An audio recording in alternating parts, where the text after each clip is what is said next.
2 Kings 3. Solomon made an alliance with Pharaoh, king of Egypt.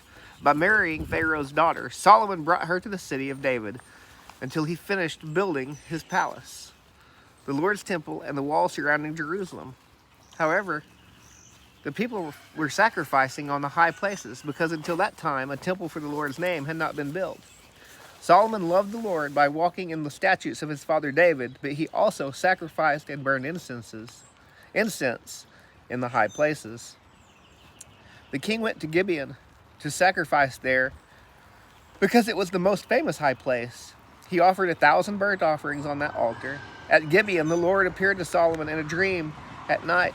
God said, "Ask, what should I give you?" And Solomon replied, "You have shown great and faithful love to your servant, my father David, because he walked before you in faithfulness, righteousness, and integrity. You have continued this great and faithful love for him by giving him a son to sit on his throne as it is today. Lord my God, you have now made your servant king in my father's David's place, yet I am just a youth with no experience in leadership. Your servant is among your people you have chosen, a people too many to be numbered or counted. So give your servant a receptive heart to judge your people and to discern between good and evil. For who is able to judge this great people of yours?" Now it pleased the Lord that Solomon had requested this.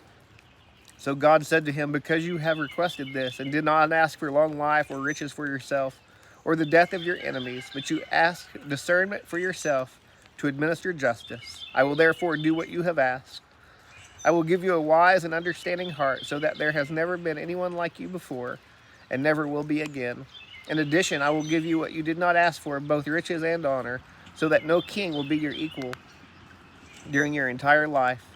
If you walk in my ways and keep my statutes and commands, just as your father David did, I will give you a long life." Then Solomon woke and realized it had been a dream. He went to Jerusalem, stood before the ark of the Lord's covenant, and offered burnt offerings and fellowship offerings.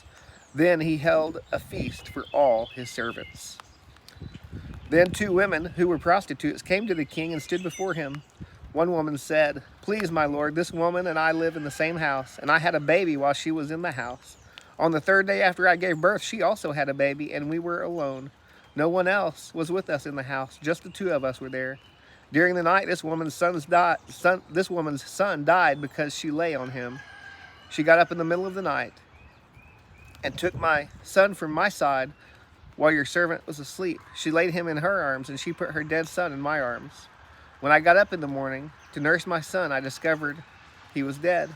That morning when I looked closely at him, I realized that he was not the son I gave birth to. No, the other woman said, my son is the living one. Your son is the dead one. The first woman said, no, your son is the dead one. My son is the living one. So they argued before the king. The king replied, this woman says, this is my son who is alive, and your son is dead. But that woman says, no, your son is dead, and my son is alive. The king continued, bring me a sword. So they brought the sword to the king, and the king said, cut the living boy in two, and give half to one and half to the other.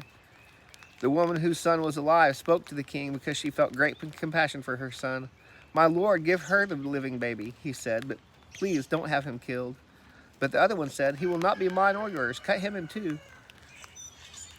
The king responded, give the living baby to the first woman, and don't kill him. She is his mother.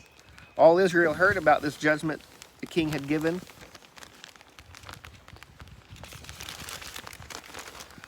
And they stood in awe of the king because they saw that God's wisdom was in him to carry out justice.